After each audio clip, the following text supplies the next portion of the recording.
Our parsha this week, Chaye Sarah, opens on a note of darkness and sorrow with the news of Sarah's death. Our sages link her passing to the binding of her son Isaac on Mount Moriah. They imagine that when Sarah hears the news that Isaac was almost sacrificed by his father Abraham, an existential dread washes over her, a chilling reminder of the fine line we all walk between life and death. In that moment of shock and despair, her soul departs. Following Sarah's death, we sense an underlying anxiety in the actions of our patriarch.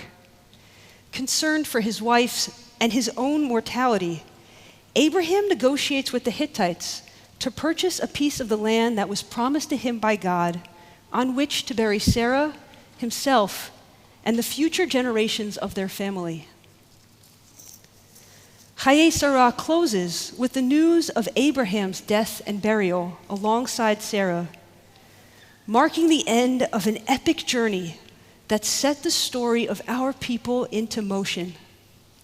Go forth from your native land and from your father's house to the land that I will show you, God told Abraham. I will make of you a great nation, and I will bless you. I will make your name great, and you shall be a blessing. As Abraham and Sarah answer God's call, their identities shift. They are called Gerim, sojourners, and Ivrim, the word for Hebrews derived from the verb to cross over. They are travelers. They are border crossers. People of movement and transformation who are reimagining their futures and their place in the world. They take on new names.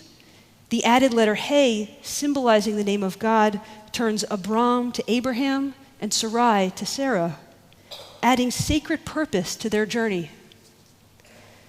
As their role in the world expands, so too does their sphere of ethical concern.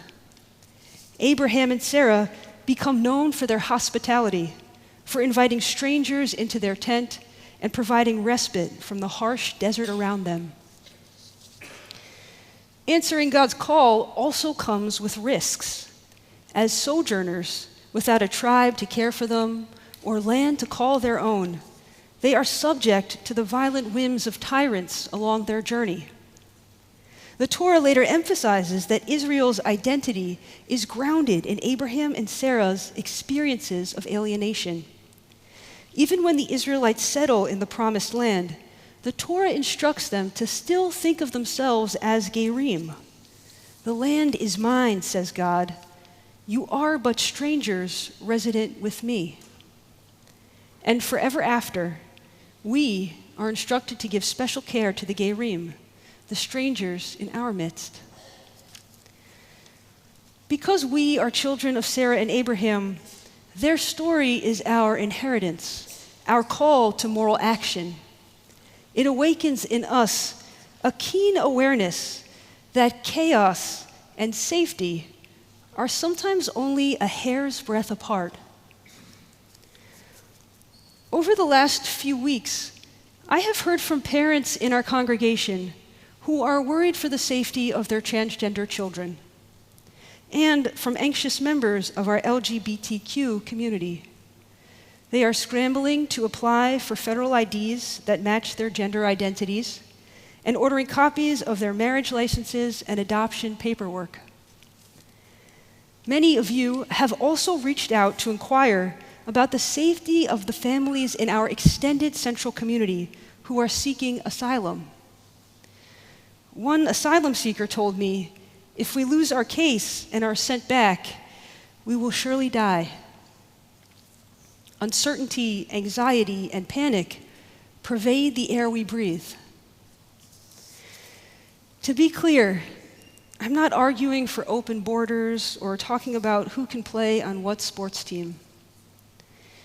In this fragile moment in our country's history, the ancient lessons of our people can teach us how to respond to the uncertainties which animate this time. Our sacred texts illuminate the dignity and agency of every person. While we may not understand someone's pronoun choice or agree on how or if a young person should medically transition, we can hold our ancestor story alongside the stories of our trans kids and say, like Abraham and Sarah, you have imagined a new future for yourself, one that affirms who you are and who you want to be in this world. You are stepping into a new identity that brings with it exciting possibility and also enhanced vulnerability. Like Abram becoming Abraham, you have taken on a new name to match your transformation. Your evolution is brave, complex, and you are not alone. You walk a well-worn and sacred path, showing the world what it means to live authentically and joyfully. You are a blessing. And while we understand the need for border security, we can hold our people's story alongside those of the newest New Yorkers and say, you too are Ivrim, border crossers, who are carving out a new future for yourselves, your children, and your descendants. Like Abraham and Sarah, you understand the fragility of this life. You have braved the wrath of tyrants and the unforgiving wilderness to get here. We see in your story the unfolding of God's promise to Abraham and Sarah, go forth from your native land, and I will bless you. You walk a well-worn and sacred path, the same one many of our parents and grandparents walked to bring us to this land of refuge, this land of promise for so many. When Abraham worried about a future that looked grim, God urged him, look toward the heavens, and God promised, your descendants will be as numerous as the stars and the sands on the seashore. When Abraham looked up to the stars, he saw us, the dazzling lights of his future spreading out across the sky. He saw us, and he went forward, despite uncertainty, despite moments of despair. He did not panic, and he did not forget his sacred purpose in this world. We too go forward, moved by the compassionate call of our tradition, inspired by the sacred transformations and border crossings that remind us of who we are as a Jewish people. Shabbat Shalom.